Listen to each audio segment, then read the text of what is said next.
The next day dawned with the distinct lack of enthusiasm one might expect from a Moroccan stone desert. You know, the sort of landscape that estate agents enthusiastically describe as unspoiled and tranquil, which is, of course, code for utterly devoid of anything remotely resembling human habitation, or indeed, anything interesting at all. The views are simply magnificent, utterly, breathtakingly desolate. The kind of place you could film a sci-fi epic, provided your sci-fi epic involves a lot of rocks and existential contemplation. I'm forced, naturally, to stop every few meters to admire the sheer nothingness. It's incredibly compelling, in a staring into the void sort of way.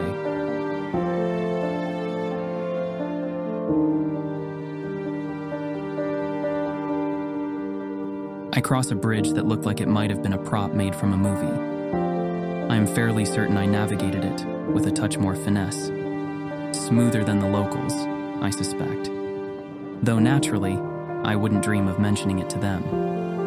One must maintain a certain air of detached superiority after all.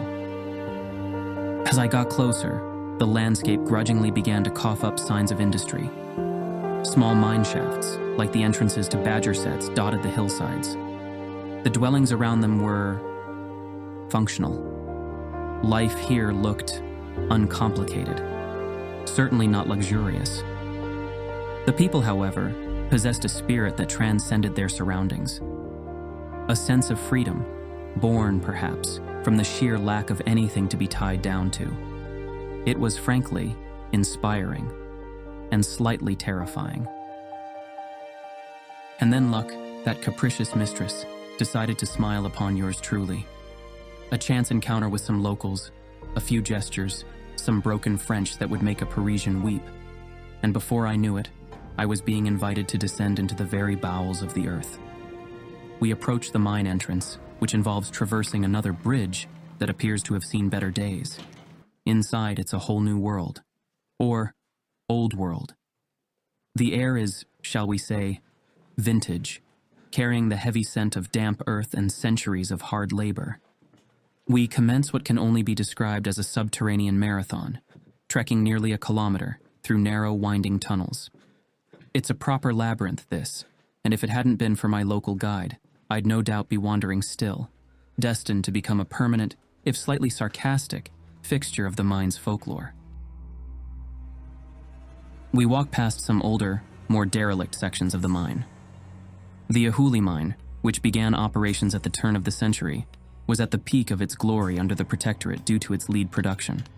One can practically hear the echoes of pickaxes and the weary sighs of generations of miners. Apparently, this Ahouli Mine had its heyday back at the turn of the century, positively booming during the Protectorate period, all thanks to its rather enthusiastic output of lead, the very stuff of, well, of being quite heavy, mostly. But back then, terribly important. My gaze was drawn to the, shall we say, potential hazards within this subterranean labyrinth. Specifically those shafts, unassuming little orifices that plunged into the earth's depths with an alarming enthusiasm, far too deep for a casual peek. And then, of course, the antiquated ladder. One earnestly hoped no one was still attempting to use it.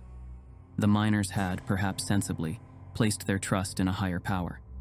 A robust system of faith and, one presumes, a healthy dose of prayer, which, while admirable, might not be the most reliable form of safety protocol, especially when dealing with gravity and heavy, potentially unstable equipment. My newfound miner companions, ever eager to showcase their subterranean kingdom, proceed to present me with a dazzling array of precious stones. Suddenly a sound, we pivot, with a sort of synchronized movement that would make a flock of starlings envious, and behold a scene of precarious disarray.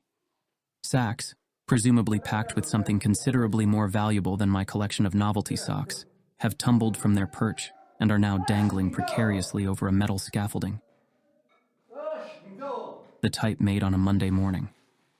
Below, a chasm plunges into darkness, disappearing into the Earth's inky depths. It's the sort of drop that makes one reevaluate one's life choices, particularly the decision to venture into a mine in the first place. A brief, intensely practical discussion ensues amongst the miners. The gist, as far as I can gather through the rapid-fire exchanges and expressive hand gestures, is that recovering the sacks is deemed essential. Apparently, plummeting into the abyss is considered a less desirable outcome than retrieving a few bags of rocks, however sparkly. The plan, if one can call it that, is hatched with the sort of breathtaking simplicity that only comes from a complete disregard for conventional safety protocols. The miners, with a collective shrug that suggests this sort of thing happens on a regular basis, will simply walk out onto the scaffolding and retrieve the bags. Now, I'm no engineer, but even I can see that this scaffolding is less a marvel of structural integrity and more a testament to wishful thinking. However, the miners, bless their heroic hearts, are unfazed. They are, I'm informed with great solemnity, wearing safety shoes. Because naturally, sturdy footwear is the ultimate safeguard against a catastrophic plunge into the Earth's core. Its logic so wonderfully flawed, so charmingly absurd, that I can't help but admire it. I watch them work, these subterranean stalwarts, and a curious sensation washes over me. It's not envy precisely, though I do admire their, let's call it, optimistic resilience. It's more a profound realization of my own limitations. I simply do not possess the fortitude, the sheer nerve, the blithe disregard for personal safety that these men exhibit on a daily basis. As I prepare to leave this subterranean realm, bidding farewell to my newly acquainted companions, a wave of genuine respect washes over me. I reach into my pocket, intending to offer a small token of my gratitude, a financial acknowledgement of their time and expertise as my guides. But my offer is met with a firm, yet polite, refusal. They shake their heads, their faces etched with a quiet dignity that speaks volumes. It's not about the money, their eyes seem to say. It is a level of unpretentious nobility that I frankly find rather impressive. This genuine human connection is a much more potent takeaway gift than gold or diamonds. I ascend, blinking, back into the blinding sunlight, leaving these remarkable individuals to their subterranean world. I carry with me not just the memory of a slightly terrifying mine adventure, but also a newfound and somewhat unsettling admiration for the resilience of the human spirit. It seems my journey of self-discovery is yielding some rather unexpected, and dare I say even heartwarming results.